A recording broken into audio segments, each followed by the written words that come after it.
We come before the Lord in prayer. Shall we pray?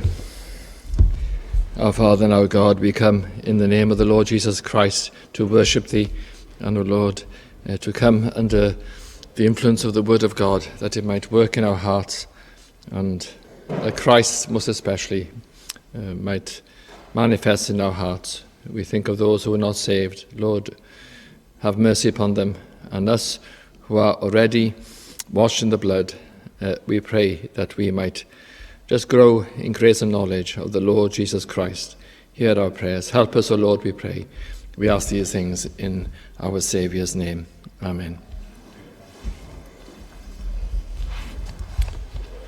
We'll sing hymn number 171, 171. O glorious majesty on high, eternal splendour is thy dress. Shall we stand to sing 171?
Art thou Elias?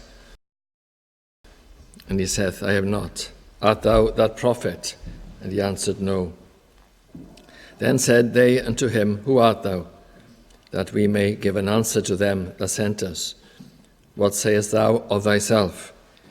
He said, I am the voice of one crying in the wilderness, make straight the way of the Lord, as said the prophet Isaiah.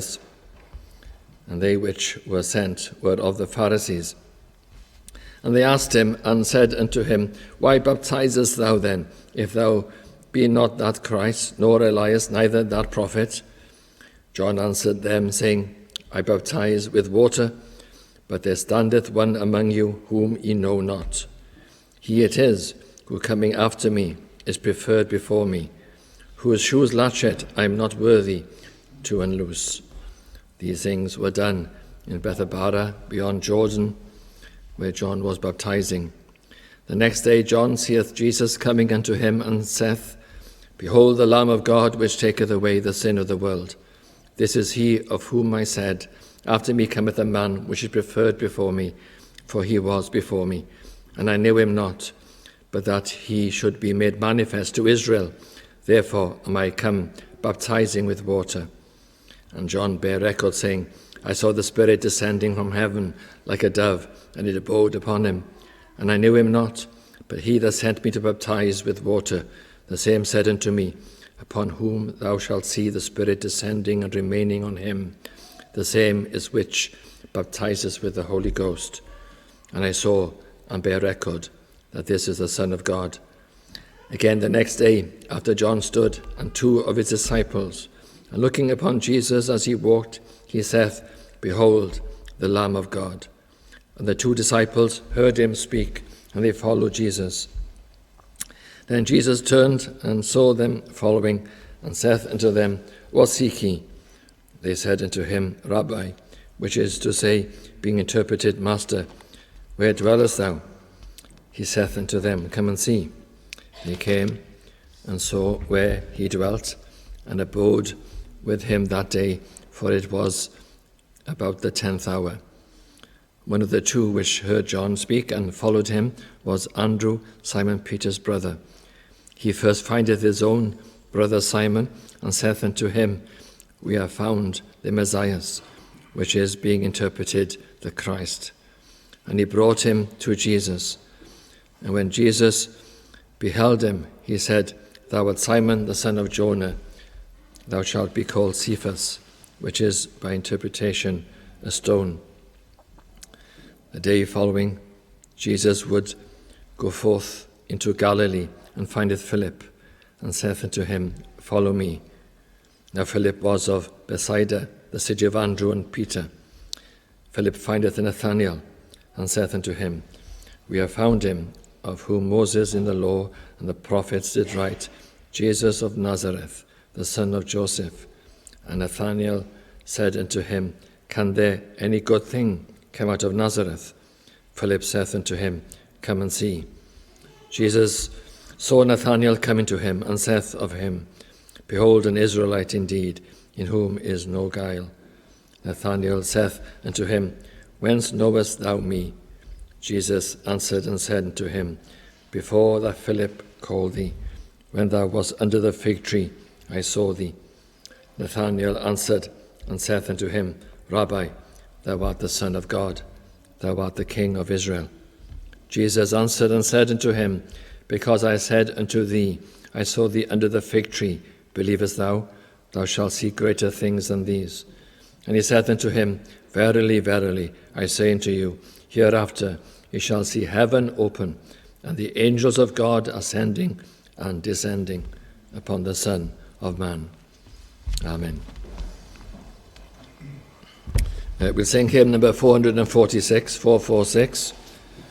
Before the throne of God above, I have a strong and perfect plea, a great high priest, whose name is love, whoever lives and pleads for me. 446, shall we stand to sing?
Welcome to the morning service. The meetings for the week are contained on a slip like this that you can pick up on the table just outside before you leave the building. But I would like to draw your attention to a few things. In particular, I'd like to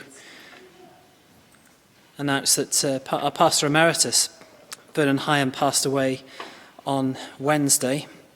The whole congregation mourns this loss, but I must express our thoughts and prayers are much toward the Hyam family at this time.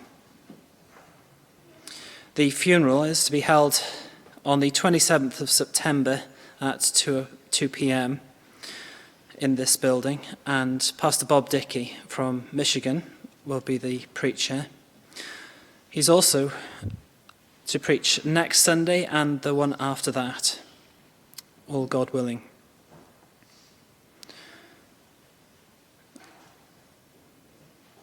Now, we need to extend a special welcome as well to any students visiting, either who've been here before or visiting for the first time.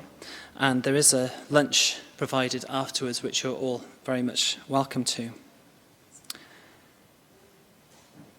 Next Saturday, the 24th of September at 11 a.m, is the Christian Worship Camps Rally at Devizes, and Puyan Mashashi of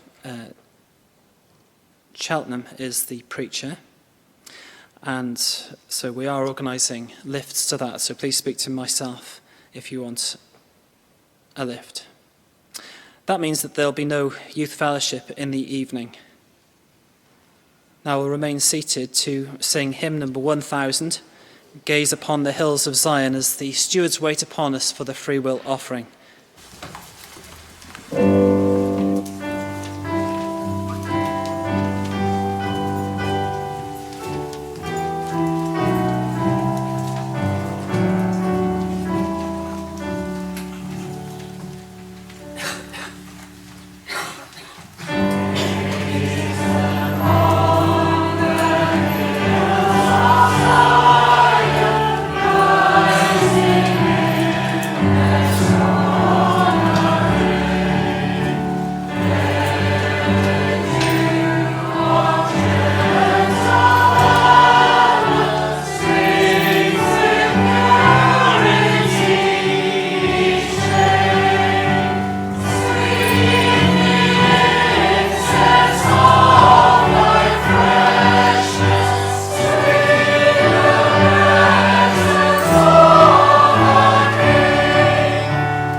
But shall we come before the Lord in prayer? Shall we pray?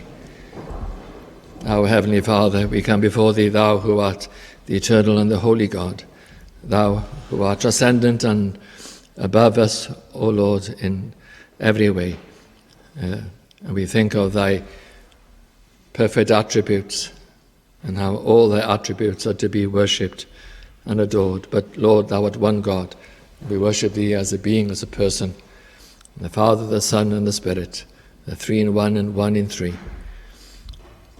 We particularly remember with thankfulness the Son who took away our sins, who came to this world in that glorious plan of redemption to come into this sin-sick world and to come and have mercy upon us. And even though, by and large, men have rejected thee, and Lord, we all would reject thee without thy grace, yet, O Lord, thou didst in thy mercy send a Saviour into our midst, and there lived, and there died. Oh Lord, we think of the singular purpose of this. We see the determination and the decrees of God that man would be saved, that God would have mercy on men and women. And we thank thee that the damage and the intentions of the devil have been overturned, that there will be a new humanity, a people who will be established in righteousness with their sins washed away and dressed from head to foot in the righteousness of the Lord Jesus Christ. This is no small thing, O Lord, we know, for sinners to be washed clean. It's no small thing for us to be all righteousness. But we have the Lord Jesus Christ to thank for this, and we do thank, O Lord, again. We remember Calvary and the cross and the blood. And there he suffered the penalty of our sins, removing sins and judgment from us and removing sins from the sight of God, that God was satisfied, that thou, O Lord, art satisfied with the death of Christ on our behalf, if we believe in him, and then also his righteousness, the obedience which we, O Lord, how we fail, and fail upon fail, and yet, O Lord, we shall be obedient and righteous in thy sight, because Christ has given us his righteousness. And through faith, we put our all upon him. We don't trust in ourselves in any way whatsoever. All our faith is upon the Lord Jesus Christ. He and he alone can save us. And he completely and without subtraction or addition, that perfect finished work of the Lord Jesus Christ.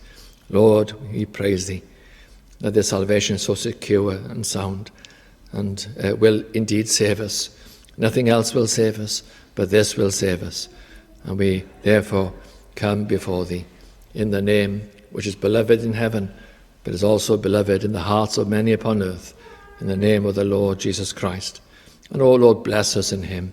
We think of the life and the abundant life, that well of waters bringing within into everlasting life. We think of who Christ is, the glory, the joy, the happiness, the holiness, the righteousness, the awe of God, the sense of this blessing within which is from heaven. Lord, we thank thee that such things are found upon earth.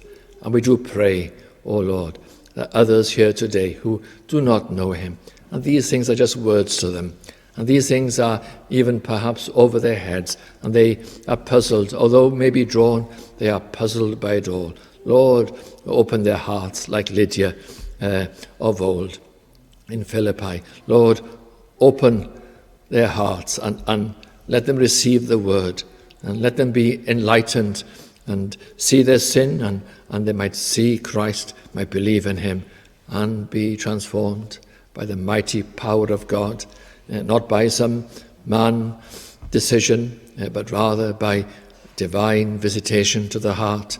And yet they do believe, but it is with the power of God. Lord, we pray, let these things happen today. Come, O Lord, in thy glorious and mighty power. Oh, we would pray for no false or superficial conversion. We pray for the true thing, O Lord. There is so much around today which is not what it used to be, and we can only conclude that many are not truly saved. Lord, give us that true salvation. Establish here in the church here a true work of God that will stand the test of time. Let us be those who are in the mighty power of the Lord Jesus Christ, in his grace, washed in his blood, dressed in righteousness, growing in grace and knowledge of the Lord Jesus Christ, being conformed to his image. Lord, let there be life and abundant life.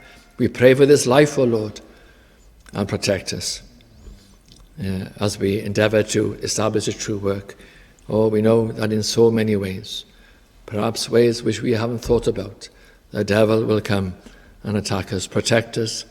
Oh, Lord, we pray, spoil his intentions. Foil him, we pray. We pray, O Lord. Frustrate him, resist him. Help us, O Lord, in thy grace to resist him. And, O Lord, come in thy power and send him far away from this work. We know he will come, but protect us from him, O Lord, and his intentions. And let the work of God be strong here. Let there be maturity and strength. We might indeed be established in the things of God. And, Lord, we pray that we might be able, by thy grace, to pass on the gospel to a rising generation, that they might love the true gospel, they might understand and discern. We do ask, O Lord, for discernment in our days. Oh, they might discern what the true gospel is, and they might stand for it with all their hearts. So, Lord, we pray for these important things, remembering we are but dust, remembering, O Lord, we are very frail and poor and needy, and encourage us. Encourage us, O Lord, as thou art very able to do, because thou art a faithful God and full of providences for thy people. Lord, we pray, come and visit our hearts with those personal providences and presence. Lift our souls, speak to our hearts this morning, comfort us and bless us. We pray, O Lord. We have none other to go to but to thee. In this world, where shall we go, O Lord, except to the true and the living God? And we come to thee through our Saviour, the Lord Jesus Christ. Amen.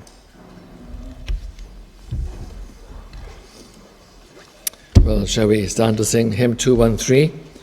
213, the God of Abraham, praise. 213.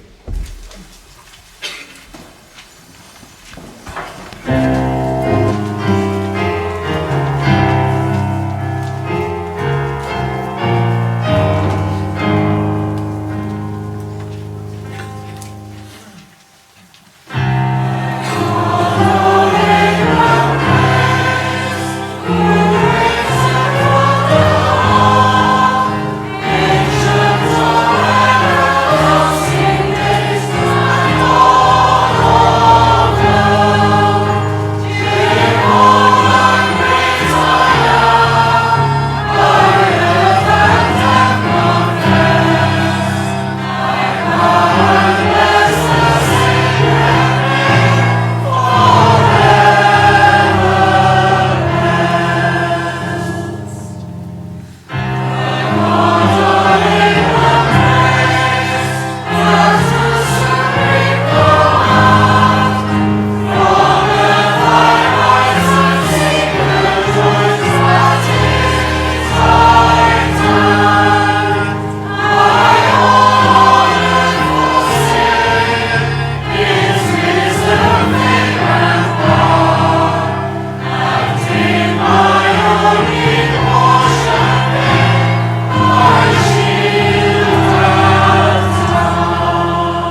Turn with me this morning to John chapter 1, and we continue in our series in the Gospel of John.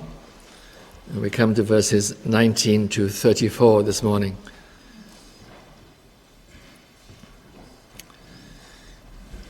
Now, we have considered the wonderful opening of this Gospel, known as the prologue in verses 1 to 18. And some of those themes continue into this narrative. Here we begin a narrative, a sequence of events. And there are 4 consecutive days here. The first day is verses 19 to 28. The second day, verses 29 to 34.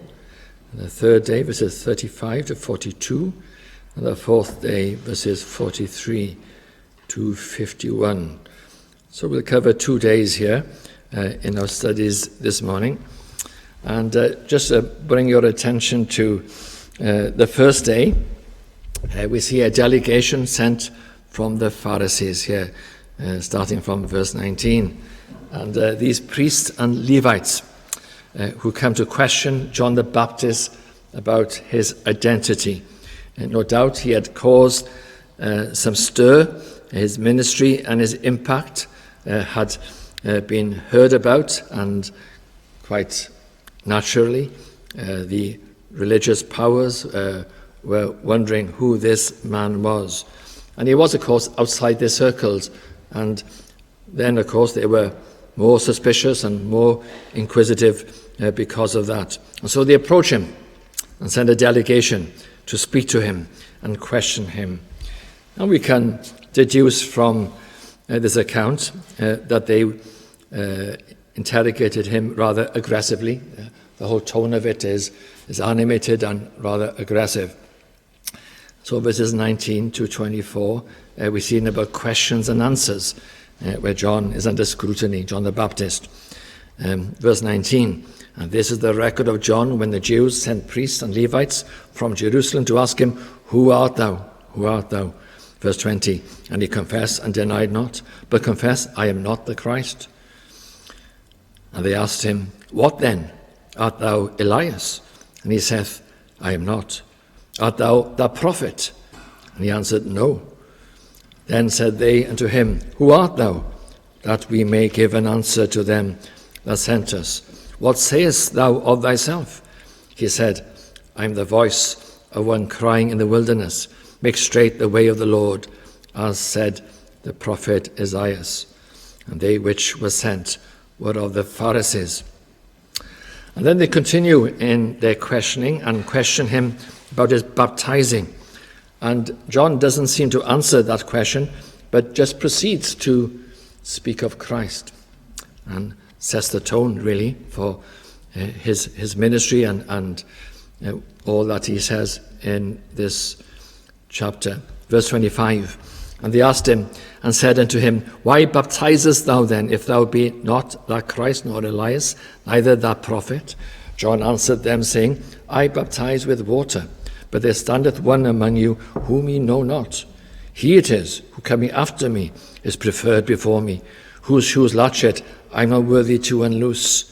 These things were done in Bethabara beyond Jordan, where John was baptizing. Then on the second day, John speaks more plainly and decisively about the Lord Jesus Christ, and these famous words, of course. Verse 29, he exalts Christ with statement after statement. The next day John seeth Jesus coming unto him, and saith, "Behold the Lamb of God, which taketh away the sin of the world. This is he of whom I said, After me cometh a man, which is preferred before me, for he was before me, and I knew him not, but that he should be made manifest to Israel. Therefore am I come baptizing with water." And John bare record, saying, "I saw the Spirit descending from heaven like a dove, and it abode upon him, and I knew him not. But he that sent me to baptize with water, the same said unto me, Upon whom thou shalt see the Spirit descending and remaining on him, the same is he which baptizeth with the Holy Ghost. And I saw and bear record that this is the Son of God." Well, they're wonderful words, aren't they? Let's look at these answers of John and his statements under three headings, with John speaking of himself, first of all, and then John comparing himself to Jesus Christ, and John speaking directly of Jesus Christ. But first of all, John speaking of himself, and divide all his statements under those three headings. And John speaks of himself in response to this question, who are you? And of course they were thinking of the Messiah. That was the word going around the place. He replies in the negative, I am not the Christ. And so they suggest other possibilities. Elijah the prophet, or the prophet prophesied by Moses in Deuteronomy. As it happens, that would be a prophecy about Christ. But they obviously did not understand it was Christ. But I believe John did understand that prophecy was about Christ. And he replies in the negative again, I'm not any of those, in so many words. But note especially his answer regarding not being the Messiah, not being Christ. So emphatic, isn't it? I am not the Christ. And that sets the tone of his wonderful statements. I am not the Christ. Now, of course, John was a remarkable man. As we shall see in a moment, he was prophesied of himself in the scriptures. And he was, well, we think, filled with the Spirit while still in the womb of Elizabeth. Elizabeth was filled with the Spirit. We may conclude as he leapt in the womb, he also was filled with the Spirit. Remarkable things, unusual, unheard of things. And yet he speaks with clarity, I am not the Christ. Then he gives a more positive answer regarding his own identity in verse 23.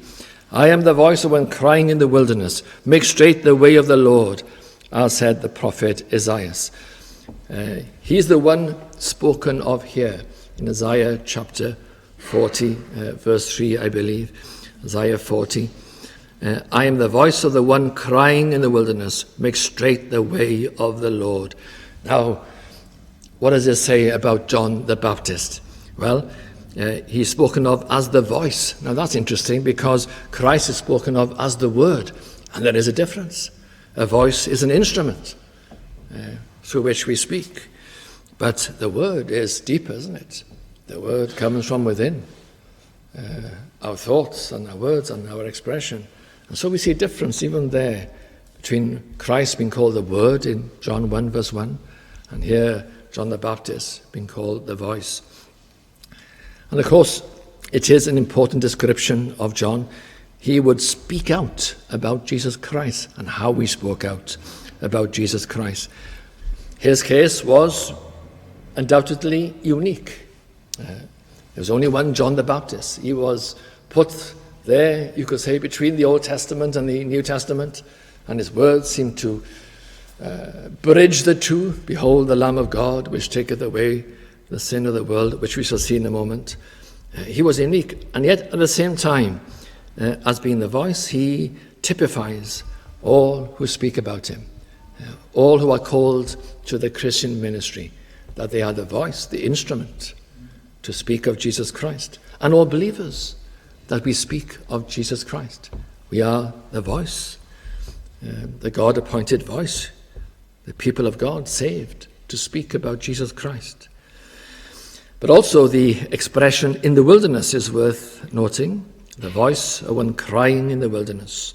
This speaks some detail about John the Baptist. It tells us exactly where he was. He was in the wilderness. The prophecy in Isaiah came true.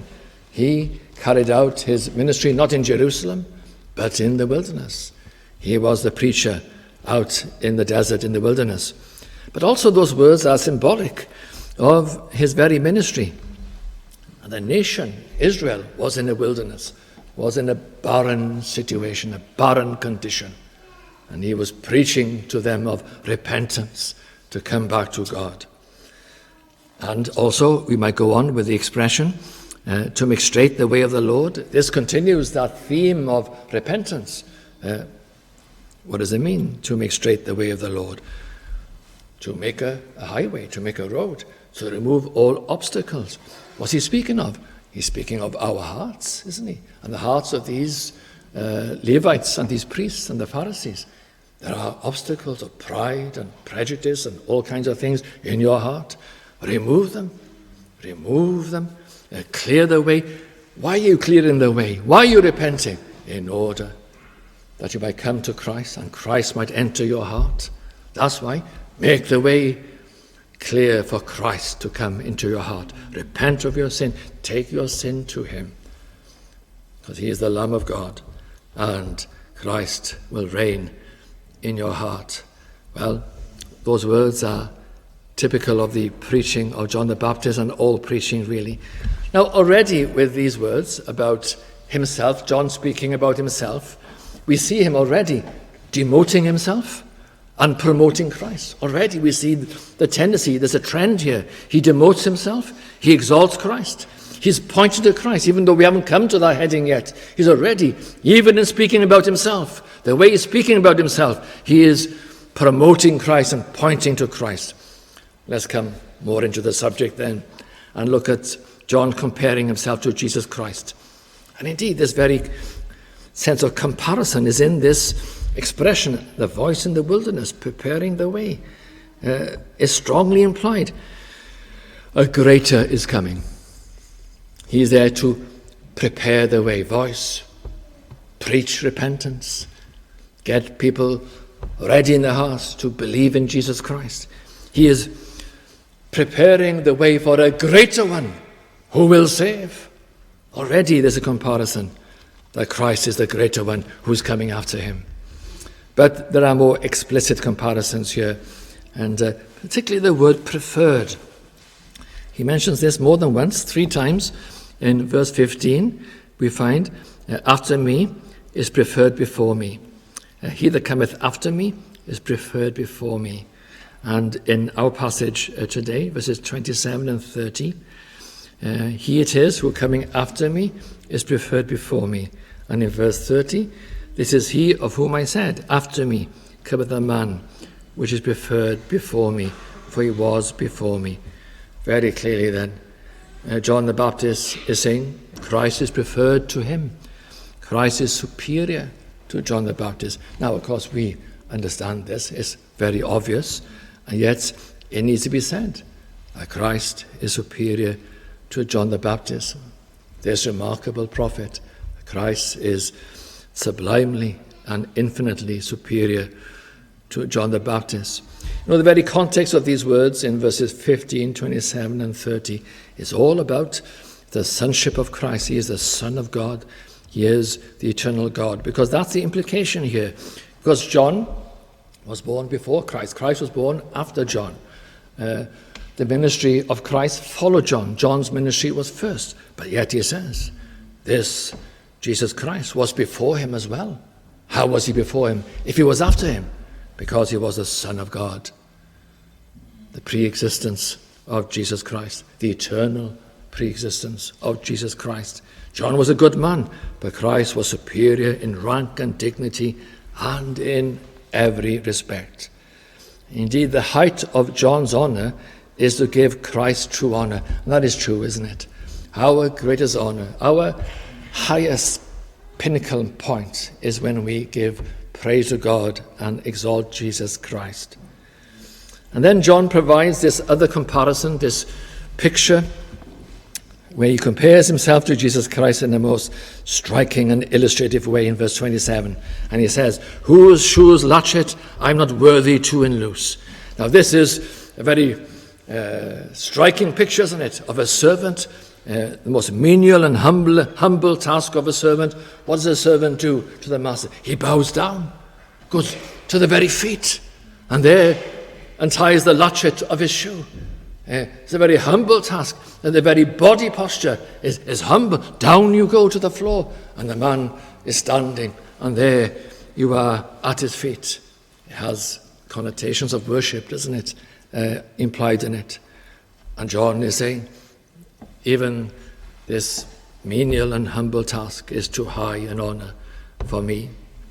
Not only is this a humble task, it's too high an honor for me. Oh, do you understand what he's saying? Oh, that Christ is very high and very exalted. And John is really saying, do you know who this is? We must worship him, fall down at his feet. If we are allowed to be servants of the Lord Jesus Christ, it is a grace and it is a mercy. Never forget it. Never get haughty and high in your spirits. Remember that you are by grace in the church of Jesus Christ. Thank God that you are here at all. Never become opinionated and troublesome. Just always be humble. Yes, stand for the truth, but not full of self. By God's grace, you are here. It is a grace to be in the church at all. Well, this is more or less what John goes on to say, but now as he speaks more directly about Jesus Christ, and we look at those phrases here in this passage, he speaks of Jesus Christ and how he speaks of Jesus Christ. And let's follow these statements in a kind of a gospel order. I put them in an order which we can start at a certain point and end at a certain point. And starting at the end in verse 34, the conclusion of John the Baptist, and I saw and bear record that this is the Son of God. One of those great statements we have now and then in the Bible. This is the Son of God. Now these words are an echo of the words heard at the baptism of Christ when John baptized him. In Matthew 3 verse 17, and lo, a voice from heaven saying, this is my beloved Son, in whom I am well pleased. Because John had just baptized him, and he alludes to it in verse 32. And John bare record, saying, I saw the Spirit descending from heaven like a dove, and it abode upon him. And of course, John baptized him. This has just happened. These words were heard. This is my beloved Son, in whom I am well pleased. And John echoes it. This is the Son of God. I saw and bear record that this is the Son of God. Now, this term, the Son of God, refers to his eternal sonship in the Godhead, the Father, the Son, and the Spirit, eternally begotten of the Father, the Son of God, always the Son of God. And here we go back into eternity. Here we rise into the heavens, you could say, and contemplate the Son of God and the Father and the Son. We have much of this in this chapter, this sublime prologue, verses 1 to 18. In the beginning was the Word. What an opening. In the beginning was the Word. The Word, of course, is Jesus Christ. As a term, an illustration of Jesus Christ. He was the Word. That is, he was the expression and communication of God the Father. And he would be because he was with God and he was God.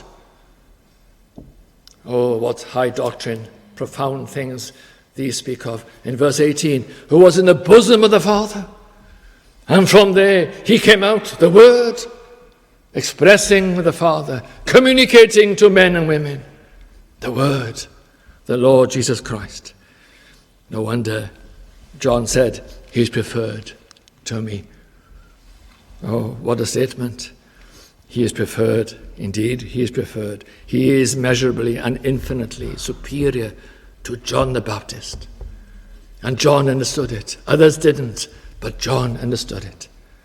And that's where we must all come to, not have high views of ourselves, but come and know our place, and that Christ is all and in all. Oh, that we might learn that important lesson. But how dramatic are these words to the delegation from the Pharisees? He says in verse 26, but there standeth one among you whom ye know not. Now, it is quite possible, as we contemplate these words, that Christ was in the general region. They're very poignant words. Maybe he was even in the multitude. He was there with the people where you have these priests and these Levites, this delegation of the Pharisees, and there might have been others there. And maybe Christ was there. Quite possibly he was there. But regardless of him being there at this point in time, he was there just shortly before when he was baptized. And he was there the next day, wasn't he? When John said, behold the Lamb of God. So, how remarkable. There standeth one among you whom ye know not. Well, don't these words speak to us? That Christ can be in our very midst And we can be so blind as not to see him and not to realize he is present. So dull and slow we can be. He can be here and we don't realize it.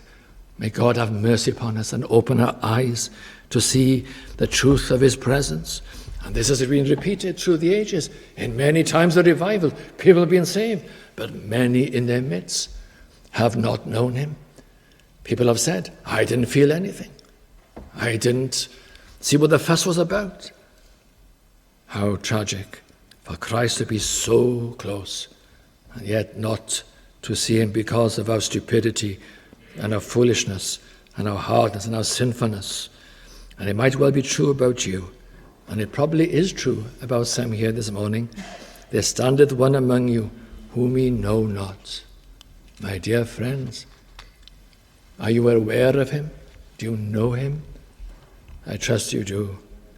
What a tragedy to be here, taken up with your own thoughts, pursuing the world and the spirit of the world, not realizing who is here. But regardless of the blindness of so many people, we mustn't miss the glory of this and come back to the glory of it.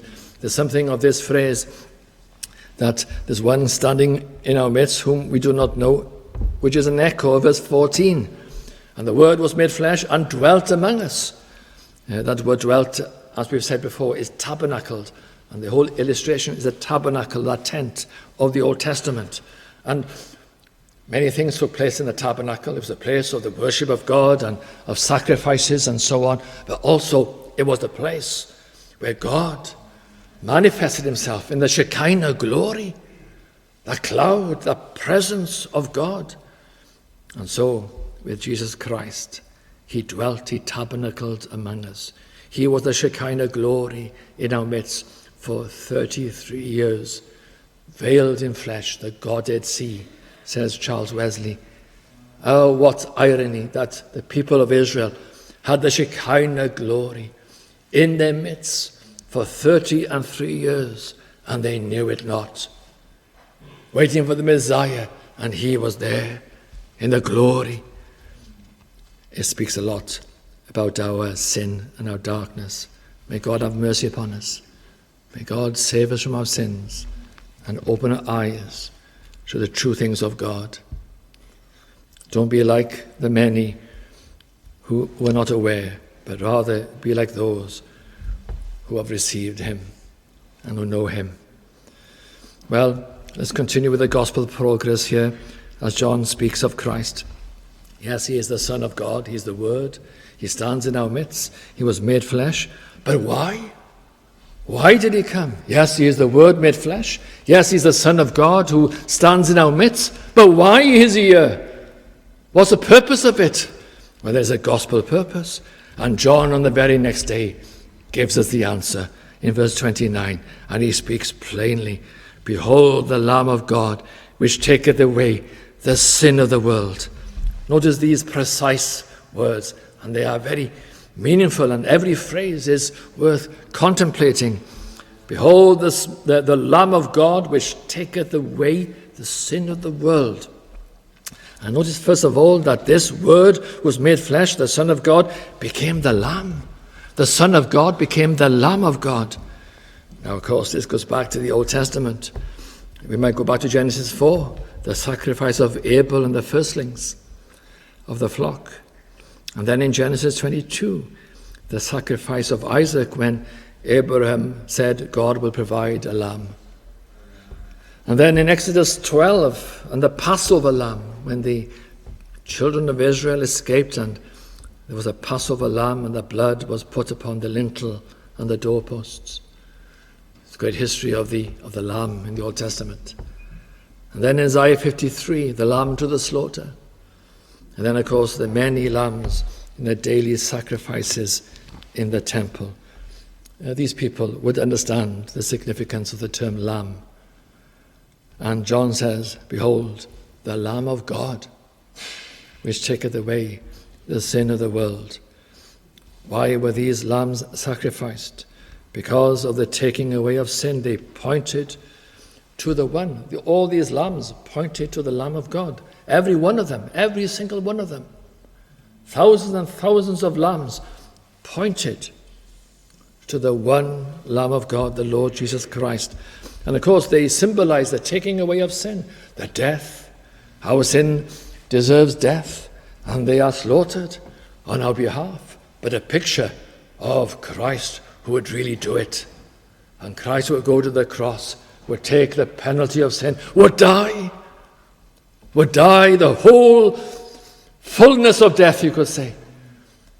The physical death, but the spiritual death, and the eternal death, that there he would receive the judgment of God in his person. Well, which taketh away the sin of the world. What a blessing this phrase is, which taketh away. What a lovely taking away. We don't like people taking away things from us, but this is a good taking away. You may have thieves and burglars come to your house and take things away, and we don't like people taking things away from us in the general run of life, but this is a wonderful taking away, which taketh away the sin of the world. Now, let's look at the phrase, whose sin is actually taken. This is a fascinating phrase here by John the Baptist, right at the beginning of the New Testament. Whose sin is taken away? It's obviously more than the Jew. Right at the beginning, it's clear. The sin of the world, Jew and Gentile. All this would become clearer as the New Testament would unfold, but here we have it. The purpose of God from the very beginning, that Christ would be the Savior of the world, would take away the sin of the world. Now, does this mean the whole world will be saved regardless of whether they believe or not? Obviously not, because John says, behold. And that word behold is significant. Those who behold him and believe in him shall be saved. Those who trust in him and follow him shall be saved. It's all here in this passage. The behold is looking. Now, looking can be nothing, can't it? But looking can be so significant. Looking. My eyes look. My soul looks. I look to him is focused. It's intensive, isn't it? I look, I believe, I follow. That Jesus Christ is the Son of God and the Lamb of God. And indeed, this following is pictured in this very passage where two men, Andrew and John, follow Christ. There you have it, my friend. Look upon him, believe in him, not superficially, but truly, and follow him and his ways. Be godly, be true, but first be saved. Let Christ take away your sin, make you right with God, and then in the same almost movement, following quickly, that you put away the world and follow Christ all your days. Well, as we progress with this gospel progress, we go on from the Word being made flesh and being the Lamb of God, and then this baptism. And indeed, that's the order. First you must be saved, and baptism would be that sign and seal of it. And John makes mention of it in verses 32 and 33. I baptize with water, verse 33. The same said unto me, upon whom thou shalt see the Spirit descending and remaining on him, the same is he which baptizeth with the Holy Ghost. But first of all, this baptism is signifying the washing away of sin. But the question is, why did Christ come to be baptized? Because baptism signifies, in part, the washing away of sin. Why did Christ then, who had no sin, come to be baptized? And I suppose it's a kind of mystery, but there are some things we can say. In a sense, he did receive sins, and he washed them away. And in that sense, he was signifying the internal truth, which the external sign signified. The washing away of sin. Christ made this baptism meaningful because he went to the cross and he removed our sins, washing us of our sins. And hence in his own baptism, he was signifying and prophesying what he would do, that he would go to Calvary and wash us of our sins. It's very unusual what Christ did. He was no doubt also being respectful to the ordinances, establishing the ordinances, but also he was the ordinance, you could say. He was the washing away of sin. And John then mentions, notice as we go on, he, John, baptizes with water, but Christ came to baptize with the Holy Ghost. And we read elsewhere, to baptize with the Holy Ghost and with fire. Now, what a picture this is. To be baptized with the Holy Ghost and with fire. Fire, my friends, fire. What does this mean? Well, shall we start with Christ himself?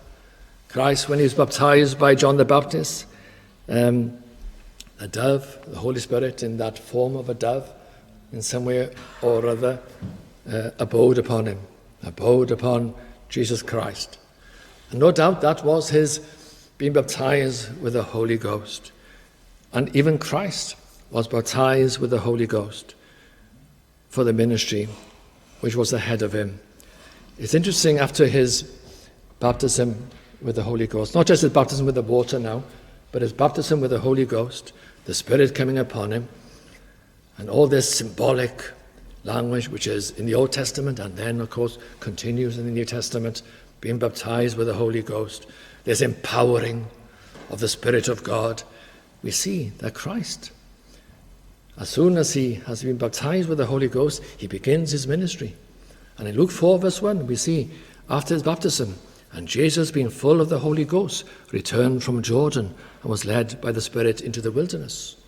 Luke 4 verse 14, and Jesus returned in the power of the Spirit into Galilee. And Luke 4 verse 18, the Spirit of the Lord is upon me, because he hath anointed me to preach the gospel to the poor. He hath sent me to heal the brokenhearted, to preach deliverance to captives, recovering of sight to the blind, and set at liberty them that are bruised, to preach the acceptable year of the Lord. And he closed the book, and he gave it again to the minister, and sat down, and the eyes of all them that were in the synagogue were fastened on him. There was an unction and a power with him without measure. He was filled with the Holy Spirit. Now, of course, he was the Son of God, but in his humanity, this was also required in God's purposes, that he might be filled with the Holy Ghost. What can we say about this, except as in the Scriptures? But then, of course, he is the one who then, in his mighty power, baptizes the church with the Holy Ghost. We see this in the first place through Pentecost. And all this symbolic language continues with the Holy Ghost and with fire. In Acts 2 verse 1, and when the day of Pentecost was fully come, they were all with one accord in one place, and suddenly there came a sound from heaven as of a rushing mighty wind, and it filled all the house where they were sitting. And there appeared unto them cloven tongues like as of fire, and it sat upon each of them, and they were all filled with the Holy Ghost, and began to speak with other tongues as the Spirit gave them utterance. And so it continued in the New Testament and continued into the history of the church, that Christ equips the church to preach himself. He sends the Spirit to the church, baptizes us with the fire and the Holy Ghost to preach himself, that we're not men preaching fables, but rather men filled with the Holy Ghost and with fire, preaching the very message of God, the voice, you could say, and the filling of the Holy Ghost. We preach heavenly truths with heavenly power to the saving of the soul by God's grace. And so it has been in many revivals that men have particularly typified this. It's other times too, but in revivals most especially, that men have been filled with the Holy Ghost, and there has been fire in the church. As they preached and they exalted Christ, what did they preach? Well, they preached with such clarity in those times, and we trust we shall do as well.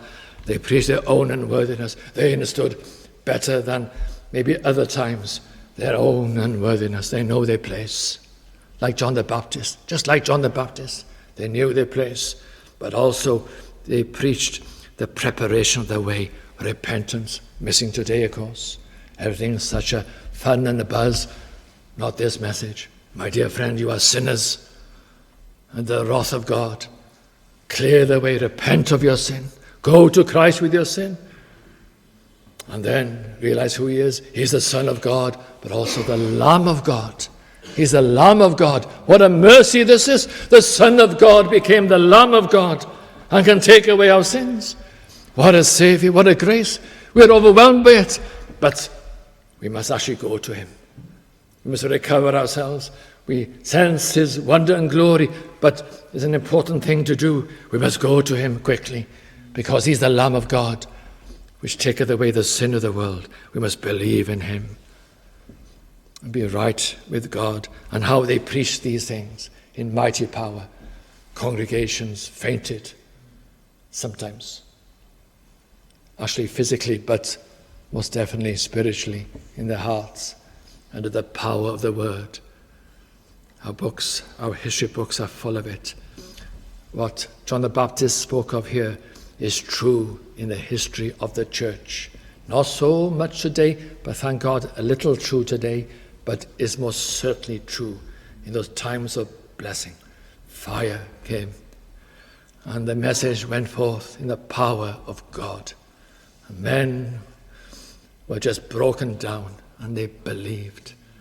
And they knew God, and they knew forgiveness, and the mercy of God, of sins washed away, and of eternal life.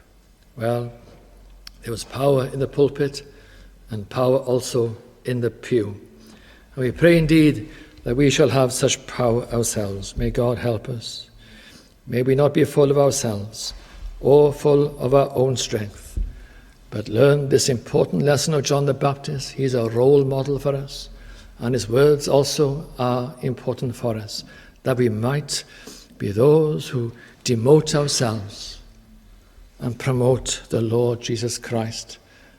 And we might be those who preach about repentance of sin and also about the forgiveness of sins through the Lamb of God. John the Baptist has it all, doesn't he, here?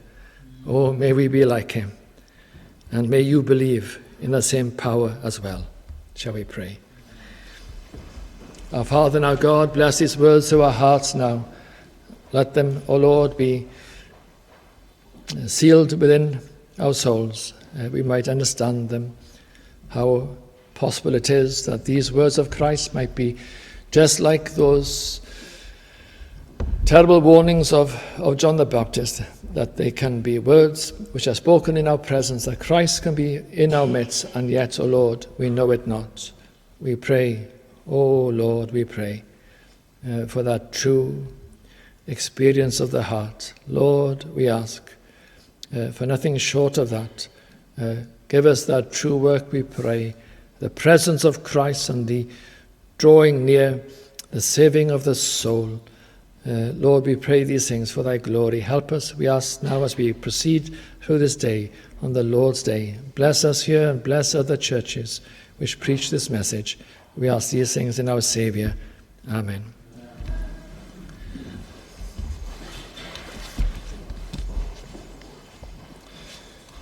Or shall we sing hymn 296, Immortal honours rest on Jesus' head, my God, my portion, and my living bread. Shall we stand to sing 296?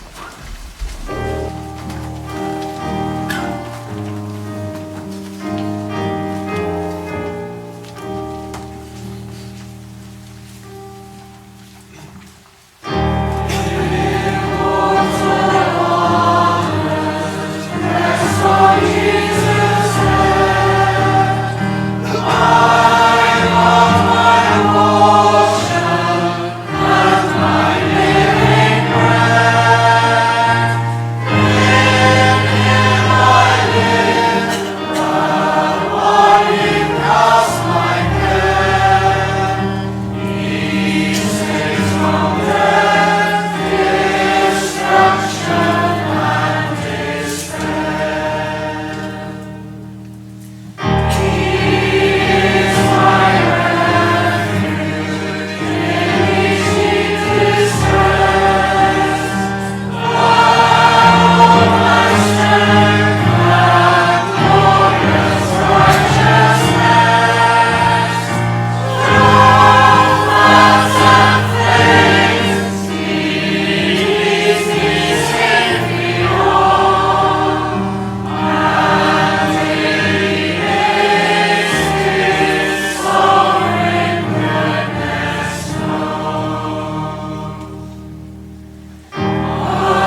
Shall we pray? The grace of the Lord Jesus Christ and the love of God and the communion of the Holy Ghost be with you all. Amen.